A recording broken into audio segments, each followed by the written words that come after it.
मंगलम भगवान विष्णु मंगलम गरुड़ध्वज मंगलम पुंडरीकाक्षाय मंगलाय तनोहरि। कन्या को बुलाइए। तही बताना तरना रे नाना,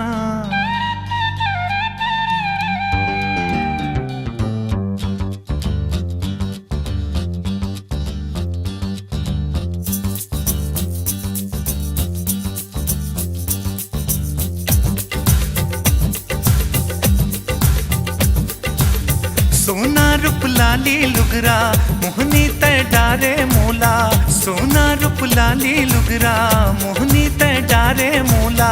मन माया उलझे सुलझाना तही बताना, मन माया उलझे सुलझाना तही बताना, मन माया उलझे सुलझाना।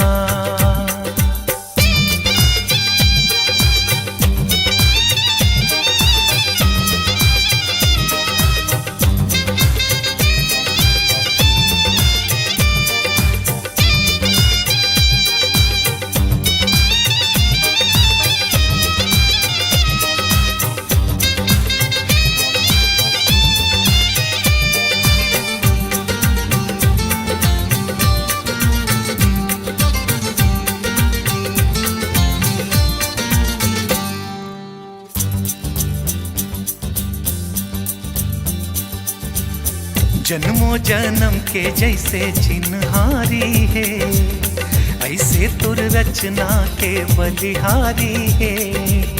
जन्मों जन्म के जैसे चिन्हारी है, ऐसे तुर रचना के बलिहारी है। बिन पाखी कैसे उड़ाना, बिन पाखी कैसे उड़ाना नहीं बताना, बिन पाखी कैसे उड़ाना। सोना रूप लाली लुगरा मोहनी तय डारे मोला, सोना रूप लाली लुगरा मोहनी तय डारे मोला। मन माया उलझे सुलझाना तही बताना, मन माया उलझे सुलझाना तही बताना, मन माया उलझे सुलझाना।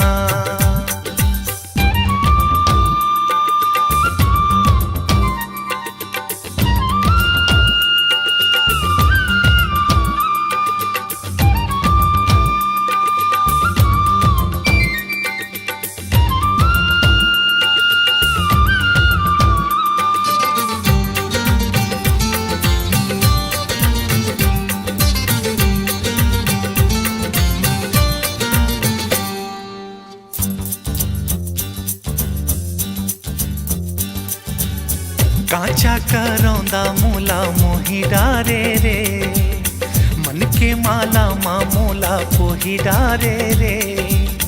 कांचा करौंदा मोला मोही डारे रे, मन के माला माँ मोला पोही डारे रे। सुलगाए आगे बुझाना, सुलगाए आगे बुझाना तही बताना, सुलगाए आगे बुझाना। सोना रूप लाली लुगरा मोहनी तय डारे मोला, सोना रूप लाली लुगरा मोहनी तय डारे मोला। मन माया उलझे सुलझाना तही बताना, मन माया उलझे सुलझाना तही बताना, मन माया उलझे सुलझाना।